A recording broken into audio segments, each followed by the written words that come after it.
Boa noite, pessoal. Olá, boa noite, professor. Tudo bom? Tudo? E aí, como vocês estão? Tudo em ordem? Tudo bem. Tranquilo. Seguindo, né? Na luta, né? Hoje sempre. Não tem jeito, temos que seguir em frente. É isso aí, pessoal. Vamos dar uns 5 minutinhos e a gente já começa.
Bem, pessoal, então, deu 5 minutos.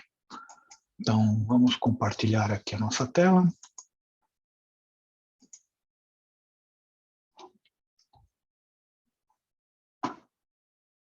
Estamos com 19 alunos, né?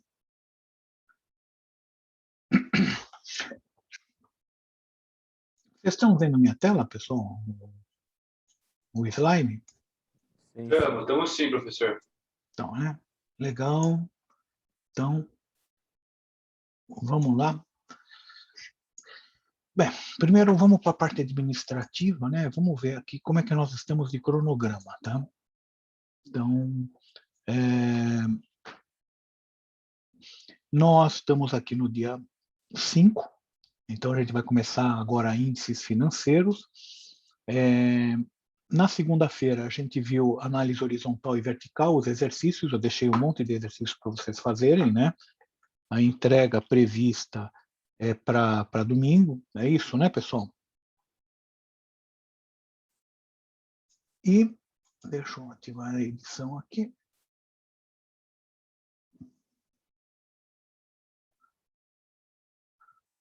Então, vamos, pronto. E hoje a gente vai fazer o seguinte, nós vamos fazer o jogo de empresa, tá certo? E depois nós vamos começar com com os índices financeiros. Tudo bem, pessoal? Então, www.jogodeempresas.com. Tá, legal. Deixa eu só ver uma coisinha aqui. Tem o trabalho aqui. Eu já expliquei do trabalho na aula passada, então mais ou menos você já sabe o que tem que fazer. E a partir do jogo de hoje, vocês já podem ir baixando os balanços e os demonstrativos de resultados do jogo de empresa. São 4 períodos consecutivos, tá? Então, o que nós rodarmos hoje, vocês podem pegar o dessa data, o da data imediatamente anterior, ante-anterior e ante-ante-anterior, né? Vamos entrar aqui. Professores.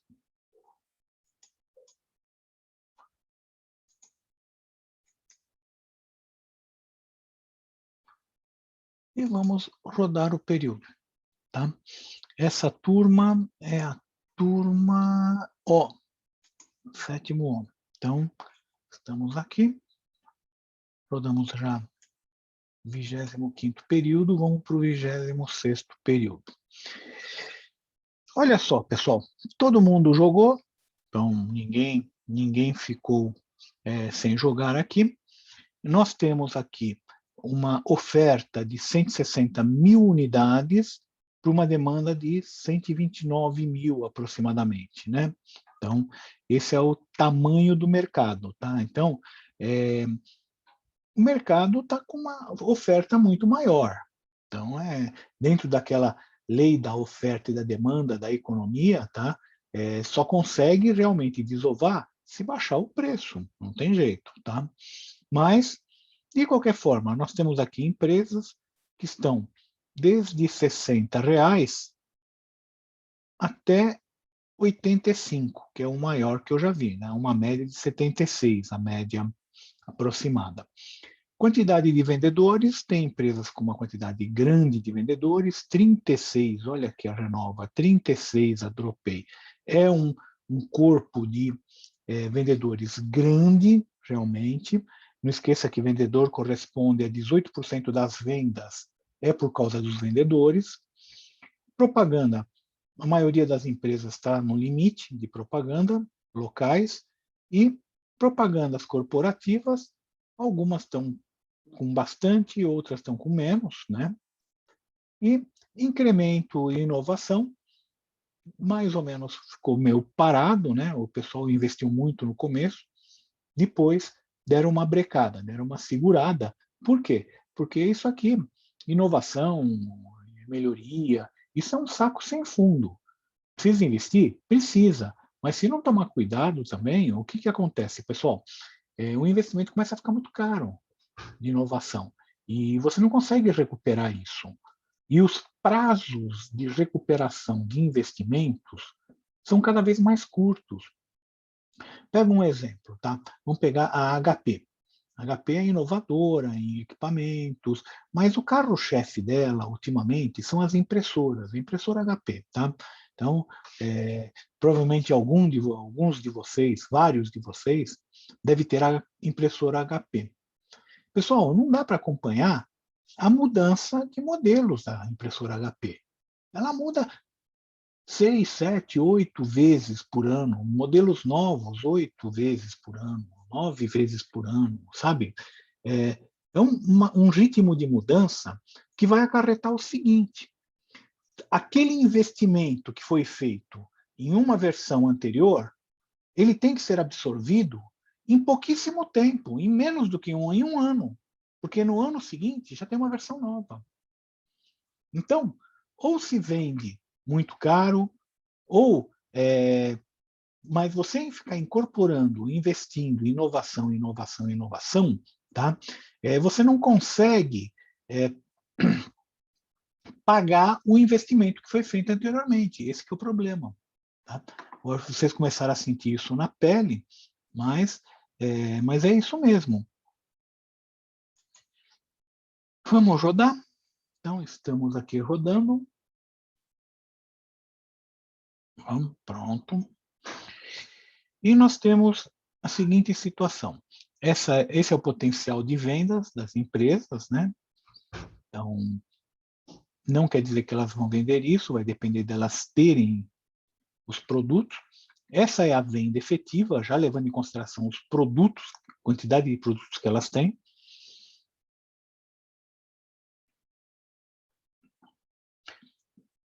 Para essas empresas faltaram produtos, então elas podiam fabricar um pouco mais, mas a quantidade que faltou não é muito grande, não. A grosso modo, a gente fala, está bem perto do ponto de equilíbrio, tá?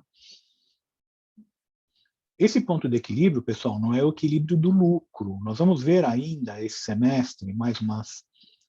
Aliás, desculpa, estou falando besteira. Quem vai ver isso é o pessoal de contabilidade de custos, não são vocês. Mas quando vocês fizerem contabilidade de custos no semestre que vem, vocês vão ver uma parte lá no final, tá? Praticamente no último mês de contabilidade de custos, vocês vão ver custo, volume e lucro, é o nome dessa matéria, né? E vai estudar qual é o ponto de equilíbrio contábil do lucro. Então, esse é o ponto de equilíbrio do lucro. Quando eu falo aqui o ponto de equilíbrio, não. Esse é o ponto de equilíbrio de vendas, é o ponto de equilíbrio da oferta e da demanda. Não é a mesma coisa que o ponto de equilíbrio de lucro, tá, pessoal? Os números são bem diferentes e raramente vai coincidir. Muito raramente.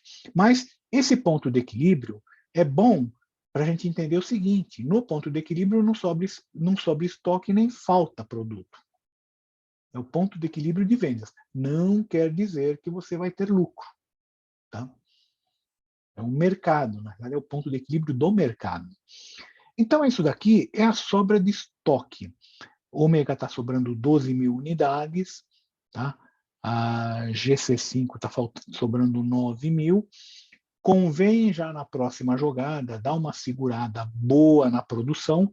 Não digo não produzir nada, mas produzir uma quantidade bem menor para ir acabando com esse estoque, porque esse estoque aqui elimina o lucro da empresa. Você não tem capital de giro, você acaba tendo que pegar dinheiro no banco e você está com os produtos pagos, né, todos lá no estoque, com uma baita de uma grana em estoque, e não tem dinheiro para movimentar. Tá? A gente viu aí na pandemia, tá, pessoal, muitas pequenas empresas acontecerem isso, tá? Eu tenho um primo, né, que ele tem uma revenda de automóveis usados, né? Ele compra e vende. Pô, ele estava com um estoque enorme e ninguém estava vindo ver o carro dele, os carros dele. Então, ele falava, poxa, eu estou sem dinheiro para pagar o aluguel. E estou aqui com 1 milhão em carros aqui na loja, tá? E não tenho dinheiro para pagar o aluguel. Sabe? Por quê? Porque me comeu todo o capital de giro. O estoque me comeu o capital de giro. Então, isso que acontece se você tem um estoque muito grande. Ele fica segurando o seu capital de giro e você fica enforcado, né? Você fica sem dinheiro para pagar as coisas, né? E você está com uma baita de uma grana lá no estoque. E você não consegue converter isso em dinheiro, às vezes. Dependendo do mercado, dependendo de como está a situação econômica, às vezes você está com estoque enorme e não consegue converter ele em dinheiro. E aí? Tá? Então, isso daqui é a sobra de estoque. Não é bom sobrar.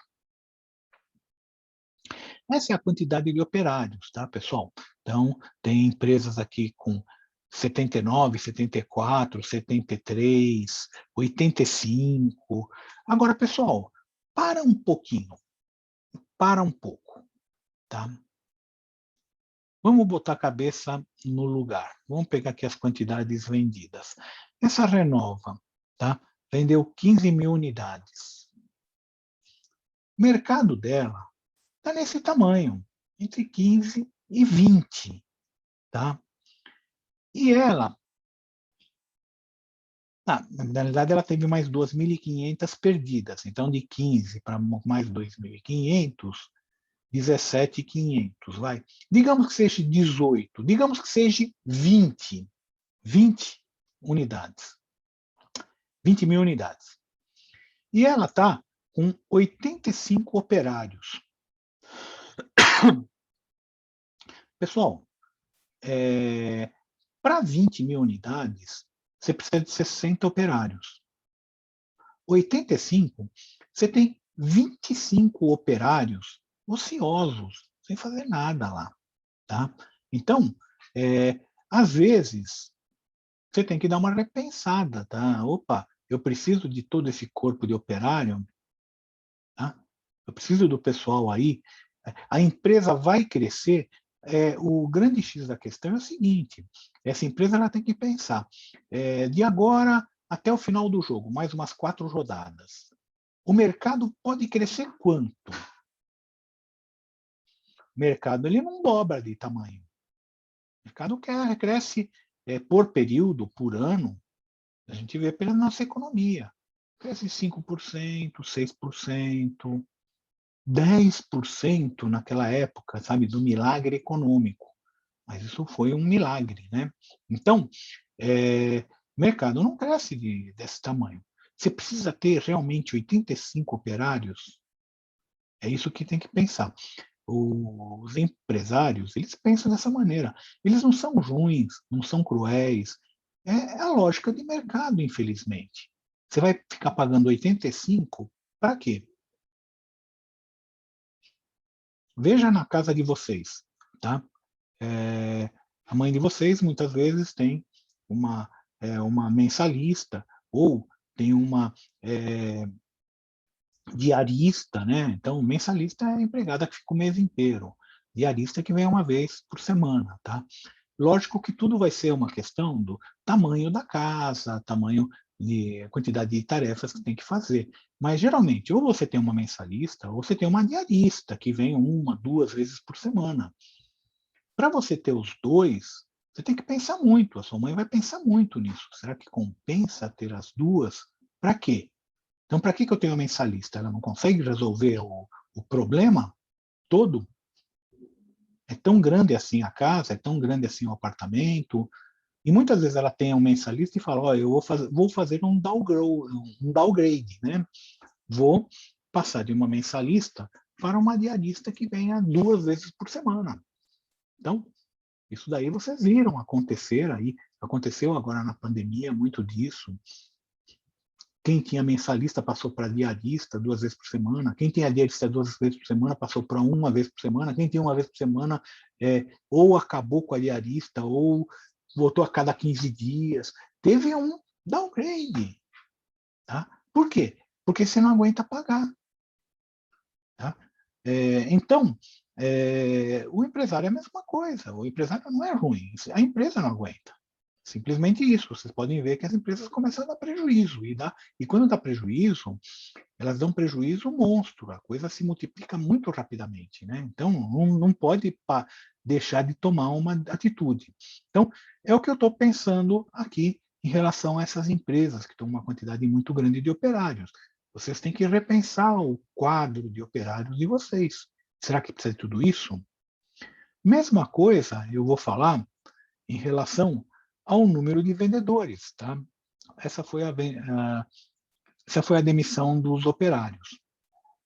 Então, essas empresas que estão com uma quantidade grande de operários, além de não recontratar esse pessoal, pensa em, eventualmente, dar uma diminuída.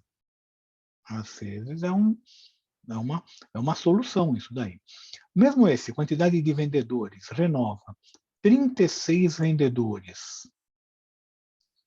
E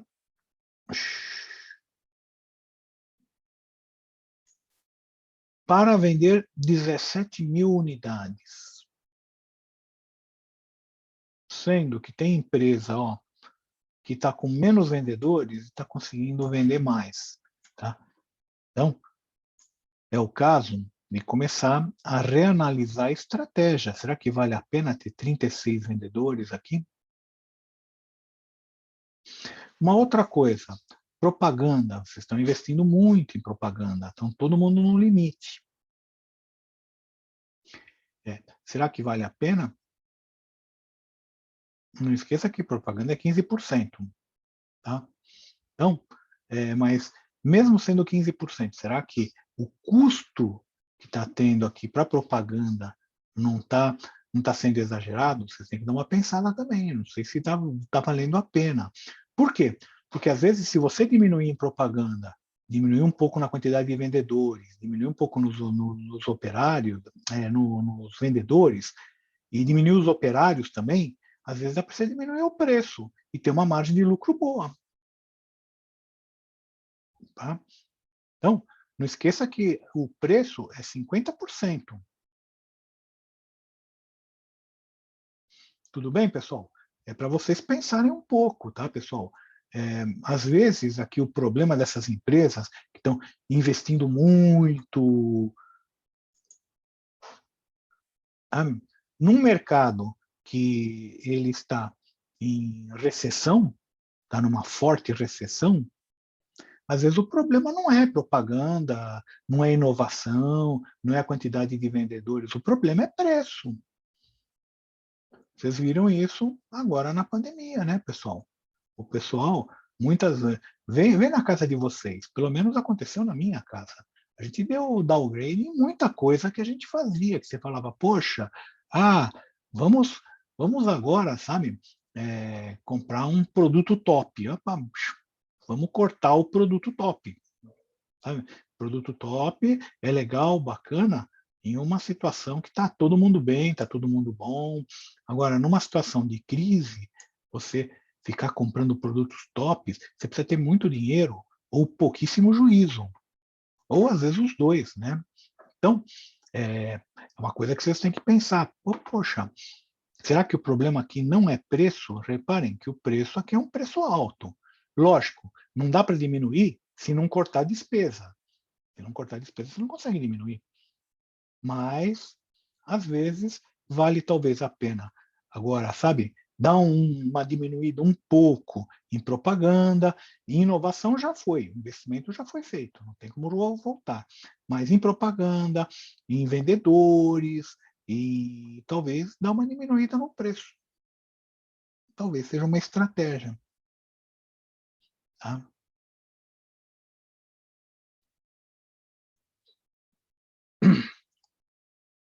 Então, os vendedores, nós temos aqui, desculpa, essa é a quantidade de vendedores, né?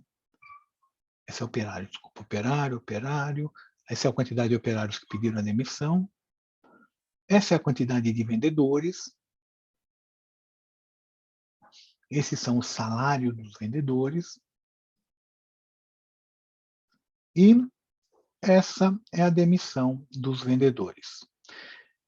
Uma outra coisa, pessoal. Vocês viram por aqui, não sei se vocês perceberam, mas nós estamos numa situação de crise aqui. Isso é crise. Tá? Nem pensar em aumento de salário. Infelizmente, aumento de salário é para quando as coisas vão bem. Agora, se as coisas não estão indo bem, estou com uma gata aqui que quer acompanhar a aula também. Ó. Ela está aqui.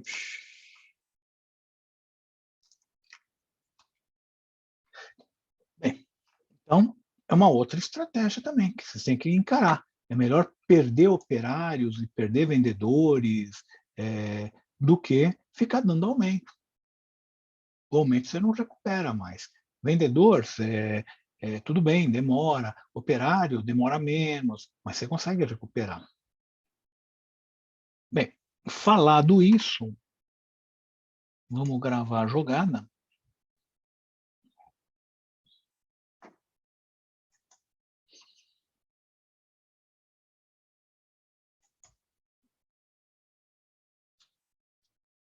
Então, tá gravando.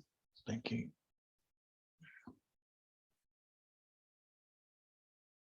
esperar um pouco, né?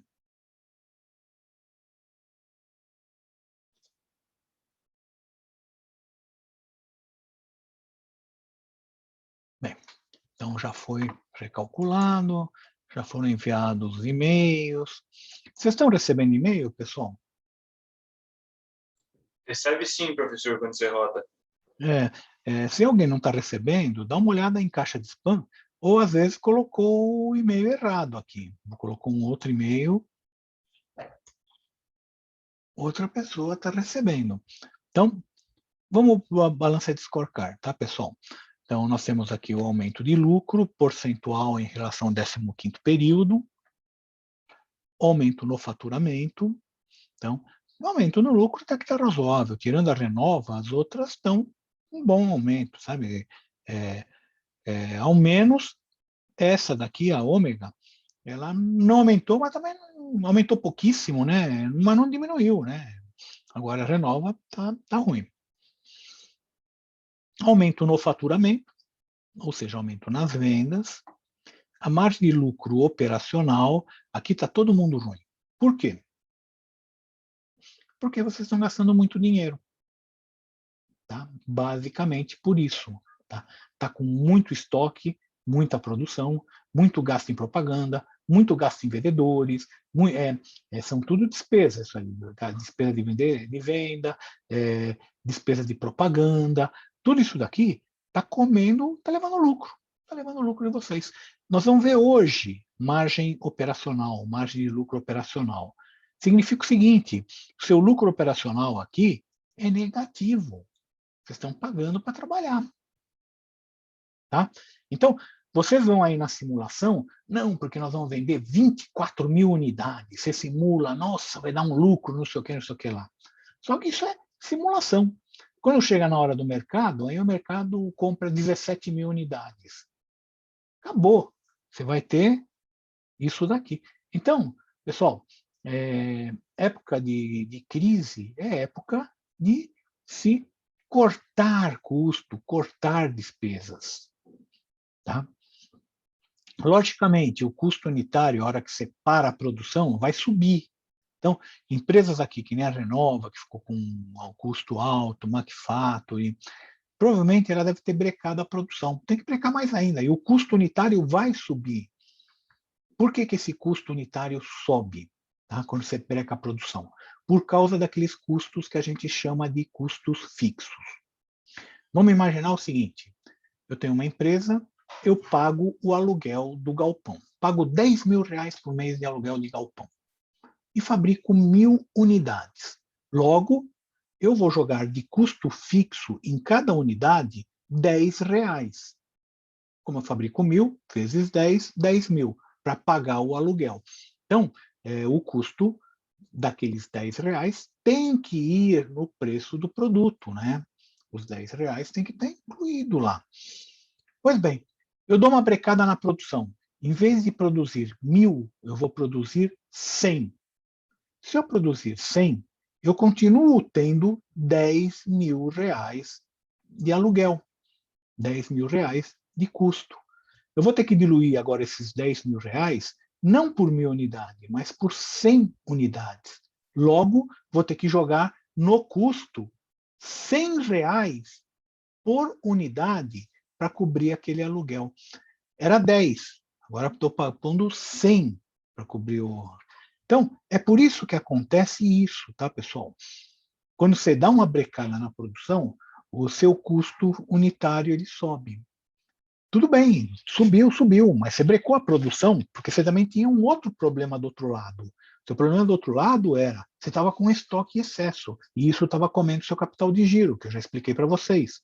Então, tudo bem, aceita aumento de custo unitário, porque isso daqui, ele é aquilo que a gente chama de não recorrente. Ele acontece até você resolver a situação, depois ele volta ao normal. Tá? Então, esse é o custo unitário. Aqui é o giro de estoque. Nós vamos ver, não hoje, o giro de estoque. Nós vamos ver na próxima aula ou na outra, uma das duas. Mas é um número de dias que fica parado no estoque, a mercadoria. E tem empresa que tem mercadoria para um ano, praticamente um ano, 10 meses. Vai? Então, não pode. O ideal é que você seja que nem essas empresas. Não dá para ter um número negativo, você não tem um estoque negativo, mas dá para ter zero. Zero é a mercadoria entra e sai. Ela nem para no estoque, ela nem pega poeira, ela já sai da produção e já vai para o cliente. E o nível de inovação é aquilo que é uma decisão de vocês. Com tudo isso, né, a gente chega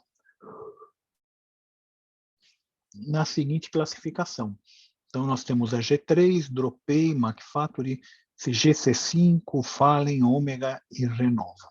Então, essas empresas. Poxa, professor, estão indo mal. Ótimo.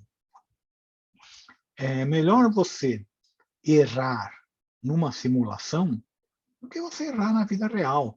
Tenta pegar alguns aprendizados de ter ido mal, quem está indo mal, tá? Não tem problema nenhum, não é vergonha nenhuma você ir mal num jogo, tá? Por quê? Porque o máximo que você vai perder é o jogo aí, que não vai perder grande coisa, né? Eu não vou dar nota no jogo, eu vou dar nota no trabalho, não no jogo, tá?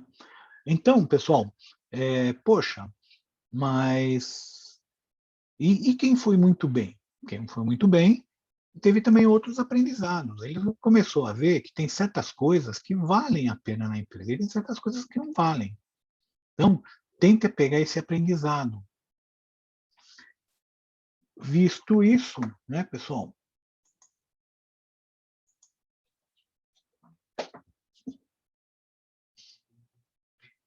O Jean aqui, nem a primeira ganha. Não, vocês vão ganhar nota no trabalho, não é no jogo. O jogo é o pano de fundo do trabalho, né?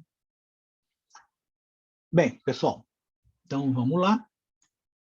Nós já jogamos, está faltando 7 minutos.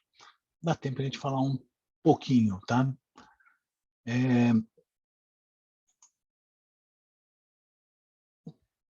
Nós vamos começar agora índices financeiros. Eu coloquei aqui, tá, pessoal, os slides e aqui o exercício. Só que o exercício, acho que nós não vamos mexer essa semana. Vai ser mais teórico, né? E vai ser mais eu falando, tá? E explicando como é que funciona. E na próxima semana a gente vai começar a mexer com os exercícios efetivamente.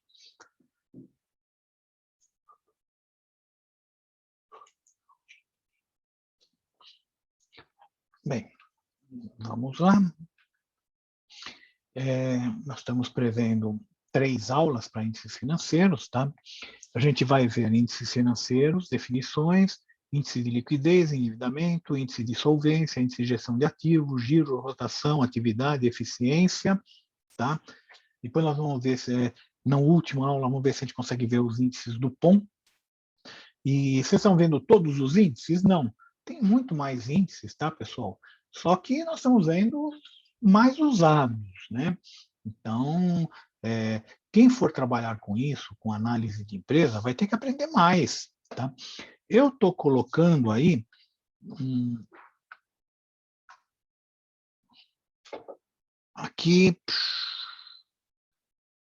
aqui, ó, um glossário do Serasa. O Serasa, ele forneceu um glossário que ele mostra os principais índices. Deixa eu ver se eu abro ele aqui. Já que nós estamos aqui.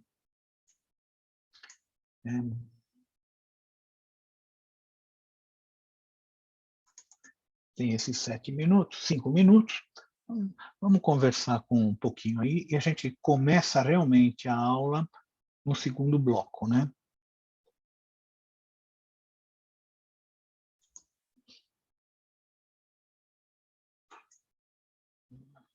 Então,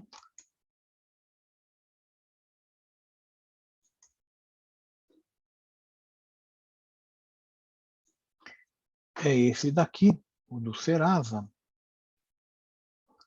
tá? E ele tem aqui, índice financeiro, pessoal, é só formulazinha. Então, é só fórmula, tá? E ele tem aqui um monte de índices, tá? Recursos onerosos. Cuidado, tem essa terminologia, tá? Como que eu vou descobrir? Você vai ter que pegar aqui. Recursos onerosos que geram despesas financeiras. Ou seja, isso é empréstimo bancário. Então, recursos onerosos são empréstimos bancários. Entra o de curto prazo e o de longo prazo. Tá? Então, PL, endividamento oneroso sobre o patrimônio líquido. E vai. Poxa, tem todos os índices aqui? Não, tem bastante, mas não tem todos. Tá? Tem mais índice? Tem mais índice. Uma outra coisa que eu queria falar com vocês é o seguinte, tá? Pode acontecer de autor para autor o nome do índice ser o mesmo, mas a fórmula ser um pouquinho diferente, tá? Então, então pode acontecer. Vamos pegar aqui, por exemplo, não, você não pode ficar aqui, você vai ficar aqui do lado.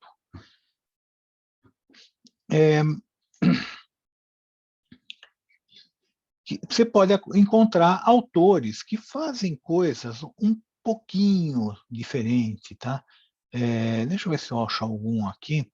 Não, a gente já dá um exemplo daqui um pouco.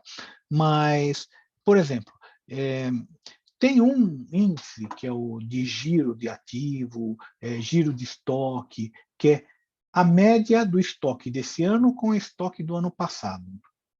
Tá? Tem autor que acha que não tem que ser a média. Então, pega só o estoque do ano. Tem autor que acha que tem que fazer a média do ano. Se tiver esse número, faz a média. Se você não tiver esse número, tudo bem, usa só o do ano. Mas se você tiver 2 balanços, calcula a média. Então, existem algumas diferenças. Tá, e aí? Como que eu faço? Eita, nós, hein? O que eu uso? Em primeiro lugar, se você for pegar índices já montados de algum site, de algum lugar, procura descobrir como que é a fórmula, para ver se você não está fazendo, comparando alhos com bugalhos, abacaxi com laranja, tá? Primeiro, você procura ver como que é a fórmula. Segundo, se você vai comparar com aqueles números, faça com a mesma fórmula que é utilizada naqueles números. Tá? Por quê? Não importa que é diferente da que você costuma usar, mas como aquele número é o número base que você está usando, você tem que calcular na mesma base. Se você calcular com uma fórmula um pouco diferente, algumas empresas eu vou fazer com a média de 2 anos. Outra empresa, eu vou fazer só, como eu não tenho só tenho 1 ano, vai ser só o estoque daquele ano. Você distorce toda a comparação. Tá? A comparação não é comparável na realidade. Tá? A gente está comparando coisas que foram calculadas com critérios diferentes. Agora, nessa pandemia, a gente viu um monte de coisas desse tipo, tá?